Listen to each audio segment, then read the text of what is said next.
നമസ്കാരം, മലയാളി വാർത്തയിലേക്ക് സ്വാഗതം. ഹരിയാനയിലെ ഫരീദാബാദിൽ എയർ കണ്ടീഷണറിന്റെ കംപ്രസർ പൊട്ടിത്തെറിച്ച് ഒരു കുടുംബത്തിലെ 3 പേരും വളർത്തുനായയും മരിച്ചു.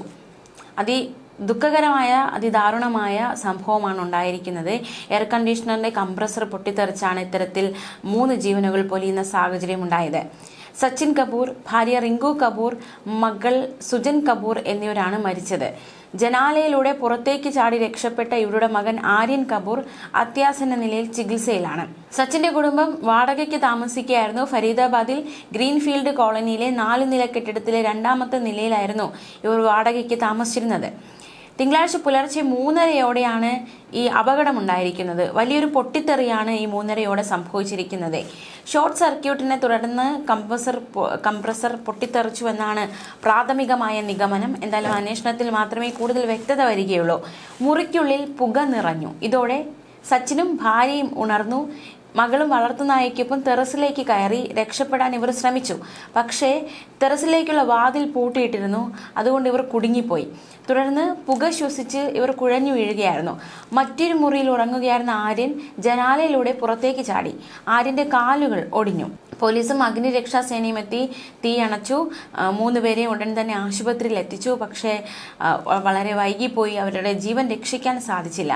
എന്തായാലും നമ്മുടെ വീട്ടിലുള്ള AC അത് പലപ്പോഴും നമുക്കൊരു അപകടകരമായ ഒന്ന് തന്നെയാണ്. അപ്പോൾ AC ഒരു വില്ലൻ ആവാതിരിക്കാൻ വേണ്ടി നമ്മൾ ശ്രദ്ധിക്കേണ്ട കുറച്ച് കാര്യങ്ങളുണ്ട്. എന്തൊക്കെയാണെന്ന് നമുക്കൊന്ന് നോക്കാം. AC ഉപയോഗിക്കുമ്പോൾ ചില കാര്യങ്ങൾ ശ്രദ്ധിച്ചില്ലെങ്കിൽ അത് നമ്മുടെ ആരോഗ്യത്തെ ദോഷകരമായി ബാധിക്കും. എന്തൊക്കെയാണ് ശ്രദ്ധിക്കേണ്ടതെന്ന് നമുക്ക് നോക്കാം. താപനില ക്രമീകരിക്കുമ്പോൾ റൂമിൽ കയറി പലരും ആദ്യം ചെയ്യുന്ന കാര്യമാണ് താപനില 16ലും 18ലും ഒക്കെ ഇട്ട് വേഗത്തിൽ തണുപ്പ് കിട്ടണമെന്ന് വിചാരിക്കുന്നത്. പക്ഷേ ഇത് അപകടമാണ്. ആദ്യം നല്ല തണുപ്പ് അനുഭവപ്പെടും. പക്ഷേ ഉറക്കത്തിൽ ശരീരത്തിന് ഈ തണുപ്പ് താങ്ങാനായെന്ന് വരില്ല. അതുകൊണ്ട് തന്നെ ACയുടെ താപനില എപ്പോഴും 24-26ൽ ക്രമീകരിക്കുന്നതായിരിക്കും ഉചിതം. സ്ലീപ്പർ മോഡ് ഉപയോഗിക്കാവുന്നതാണ്. ഇപ്പോൾ വിപണിയിലെത്തുന്ന എല്ലാ ACകളിലും ടൈമർ മോഡ് അല്ലെങ്കിൽ സ്ലീപ്പർ മോഡ് ഓപ്ഷനുകളുണ്ട്. പക്ഷേ മിക്കവരും ഈ ഓപ്ഷന്റെ ഉപയോഗം ശ്രദ്ധിക്കാറില്ല. ഇത് ഉപയോഗിക്കുന്നത് ACയുടെ താപനില രാത്രിയിൽ മുഴുവൻ റൂമിലെ അന്തരീക്ഷത്തിനനുസരിച്ച് ക്രമീകരിക്കാൻ സാധിക്കുമെന്ന് മാത്രമല്ല വൈദ്യുതി ലാഭിക്കാനും സഹായിക്കും. തണുത്ത കാറ്റ് ശരീരത്തിൽ നേരിട്ടടിക്കാതെ നോക്കണം. AC റൂമിൽ ഘടിപ്പിക്കുമ്പോൾ തണുത്ത കാറ്റ് ശരീരത്തിൽ നേരിട്ടടിക്കാതെ ശ്രദ്ധിക്കേണ്ടത് നമ്മുടെ ഉത്തരവാദിത്തമാണ്. തണുത്ത കാറ്റ് ശരീരത്തിൽ നേരിട്ടടിക്കുന്നത് പല രീതിയിലുള്ള ബുദ്ധിമുട്ടുകളിലേക്ക് നയിക്കും. ഇത് ശരീരത്തിൽ നിർജ്ജലീകരണം ഉണ്ടാക്കും. തൊണ്ടവേദന, തലവേദന എന്നിവയ്ക്കും നയിക്കും. ബെഡും ACയും തമ്മിൽ നിശ്ചിത അകലമുണ്ടെന്ന് ഉറപ്പുവരുത്തേണ്ടതുണ്ട്. മാത്രമല്ല ACയുടെ ഫിൽറ്റർ വൃത്തിയാക്കിയില്ലെങ്കിൽ അതും നമ്മുടെ അപകടത്തിന് ദോഷകരമാണ്. ACയുടെ ഫിൽറ്റർ അലർജിയിലേക്ക് നയിക്കും.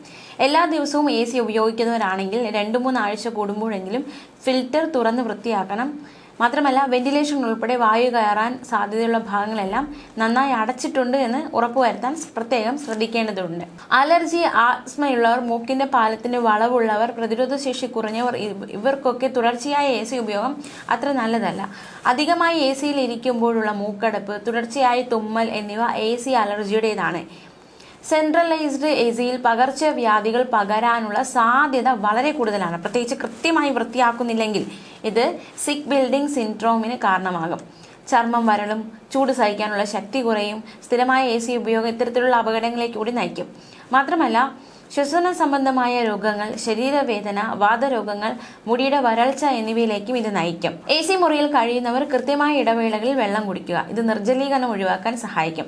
ചർമ്മ വരൾച്ച തടയാനാകും. വെള്ളം കുടിക്കാൻ ദാഹം തോന്നുന്നത് വരെ കാത്തിരിക്കരുത്. AC മുറിയിൽ മിക്കപ്പോഴും ദാഹം തോന്നണമെന്നില്ല. എയർ കണ്ടീഷണറിന്റെ തൊട്ടടുത്തിരുന്ന് തണുത്ത കാറ്റ് നേരിട്ട് ഏൽക്കുന്നത് മാക്സിമം ഒഴിവാക്കുക. മുറിയിലെ താപനില അനുയോജ്യമായ തരത്തിൽ ക്രമീകരിക്കുക. കടുത്ത തണുപ്പ് ഒഴിവാക്കുക. എയർ കണ്ടീഷണറുകളുടെ താപനില 24 ഡിഗ്രി സെൽഷ്യസ് ആക്കി ക്രമപ്പെടുത്തണമെന്ന് നേരത്തെ തന്നെ ഊർജ്ജ മന്ത്രാലയം നിർദ്ദേശം നൽകിയിട്ടുണ്ട്. മാത്രമല്ല ഊർജ്ജ ലാഭം ഉണ്ടാകും. കൂടാതെ ആരോഗ്യത്തിന് അനുയോജ്യമായതും ഇത് തന്നെയാണ്. മനുഷ്യ ശരീരോഷ്മാവ് 36-37 ഡിഗ്രി സെൽഷ്യസിനും ഇടയിലാണ്. ഇതിനോട് അനുയോജ്യമായ തരത്തിൽ ക്രമീകരിക്കുന്നതായിരിക്കും ഉചിതം. AC മുറിയിൽ പേപ്പറുകളും മറ്റും കൂട്ടിയിടരുത്. ഇതിൽ പൊടി പിടിച്ച ആരോഗ്യ പ്രശ്നങ്ങൾ കൂടാൻ സാധ്യതയുണ്ട്. ACയുടെ ഫിൽറ്ററുകൾ 6 മാസത്തിലൊരിക്കൽ വൃത്തിയാക്കണം. പൊടി തങ്ങി നിന്ന് ആരോഗ്യ പ്രശ്നങ്ങൾ ഉണ്ടാകുന്നത് ഒഴിവാക്കാനാകും. അപ്പോൾ AC ഉപയോഗിക്കുമ്പോൾ ഇത്തരത്തിലുള്ള കാര്യങ്ങളൊക്കെ ശ്രദ്ധിക്കുക. മാത്രമല്ല ഈ ഷോർട്ട് സർക്യൂട്ട് പലപ്പോഴും പലയിടങ്ങളിലും വില്ലനാകാറുണ്ട്. അപ്പോൾ ആ കാര്യങ്ങളൊക്കെ നമ്മൾ ശ്രദ്ധിക്കേണ്ടതായിട്ടുണ്ട്. ഷോർട്ട് സർക്യൂട്ട് വില്ലനാകാതിരിക്കാനുള്ള കാര്യങ്ങളൊക്കെ വയറിംഗ് ഒക്കെ ശ്രദ്ധിക്കണം. കാലപ്പഴക്കമുള്ള വയറിംഗ് മാറ്റണം. അങ്ങനെ ഒരുപാട് കാര്യങ്ങൾ നമ്മൾ ശ്രദ്ധിക്കേണ്ടതായിട്ടുണ്ട്. അതേസമയം നമുക്ക് മറ്റൊരു വാർത്തയിലേക്ക് കൂടി പോകാം. കൊല്ലം കൊട്ടാരക്കരയിൽ നടന്ന അതിദാരുണമായ ഒരു അപകട വാർത്തയിലേക്കാണ്. ട്രെയിനിലടിയിൽപ്പെട്ട് വീട്ടമ്മയ്ക്ക് ദാരുണാന്ത്യം. കടയ്ക്കൽ സ്വദേശി മിനിയാണ് മരിച്ചത്. 42 വയസ്സായിരുന്നു.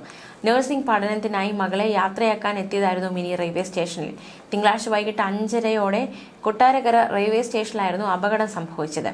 സേലത്ത് 2ാം വർഷ നഴ്സിംഗ് വിദ്യാർത്ഥിനിയായിരുന്ന മകൾ നിമിഷയെ വേളാങ്കണ്ണി ട്രെയിനിൽ കോളേജിലേക്ക് യാത്രയയക്കാൻ ഭർത്താവ് ഷിബുവുമൊത്ത് റെയിൽവേ സ്റ്റേഷനിൽ എത്തിയതായിരുന്നു മിനി. മകളുടെ ബാഗുകളും മറ്റും ട്രെയിനിലെ സീറ്റിന് സമീപം വയ്ക്കാനായി മിനി ട്രെയിനിനുള്ളിലേക്ക് കയറി. എന്നാൽ ബാഗ് വെച്ച് മിനി പുറത്തിറങ്ങുന്നതിന് മുൻപേ ട്രെയിൻ മുന്നോട്ട് നീങ്ങി. ട്രെയിനിൽ നിന്ന് പുറത്തിറങ്ങാനായി ഇവർ വാതിൽപ്പടിയിൽ നിന്ന് പ്ലാറ്റ്ഫോമിലേക്ക് ചാടി. പക്ഷേ ട്രെയിനടിയിൽപ്പെടുകയായിരുന്നു. തലയ്ക്ക് സാരമായി പരിക്കേറ്റ മിനിയെ കൊട്ടാരക്കര താലൂക്ക് ആശുപത്രിയിലേക്ക് എത്തിച്ചു. പക്ഷേ ജീവൻ രക്ഷിക്കാൻ സാധിച്ചില്ല. മറ്റൊരു വാർത്തയിലേക്ക് കൂടി പോവുകയാണ്. യുവാവും സുഹൃത്തുക്കളും യുവതിയെ തീ കൊളുത്തി കൊലപ്പെടുത്തി. സംസാരിക്കാൻ സമ്മതിച്ചില്ല എന്ന കാരണത്താലാണ് നിഷ സിംഗ് എന്ന പെൺകുട്ടിയെ കൊലപ്പെടുത്തിയത്. ലക്നൌവിൽ നിന്ന് 190 കിലോമീറ്റർ അകലെയുള്ള ഫറൂഖാബാദിലാണ് സംഭവ വികാസങ്ങൾ അരങ്ങേറിയത്. പ്രദേശവാസിയായ ദീപക്കാണ് നിഷയെ കൊലപ്പെടുത്തിയത്. വിവാഹിതയായ നിഷയെ ദീപക് നിരന്തരം ശല്യം ചെയ്തിരുന്നു. പിതാവിനെ കാണാനായി പോകുമ്പോഴായിരുന്നു നിഷയ്ക്ക് നേരെ ആക്രമണമുണ്ടായത്.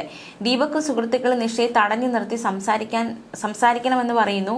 പക്ഷേ നിഷ അതിന് സമ്മതിക്കുന്നില്ല. ഇതോടെ ഇവർ തീ കൊളുത്തുകയായിരുന്നു. തീ പിടിച്ച വസ്ത്രവുമായി യുവതി ആശുപത്രിയിലേക്ക് സ്കൂട്ടറിൽ പോയി ചികിത്സയിലിരിക്കെയാണ് മരണം സംഭവിച്ചത്. പ്രതികളെ കണ്ടെത്താനായി 4 സംഘങ്ങളെ നിയോഗിച്ചതായി പോലീസ് അറിയിച്ചു. മറ്റൊരു വാർത്തയിലേക്ക് കൂടി. വീട്ടിലെ പ്രസവത്തെ തുടർന്ന് ഇടുക്കി വാഴത്തോപ്പ് പെരുങ്കാലയിൽ നവജാത ശിശു മരിച്ചു. ജോൺസൺ വിജി ദമ്പതികളുടെ കുഞ്ഞാണ് മരിച്ചത്.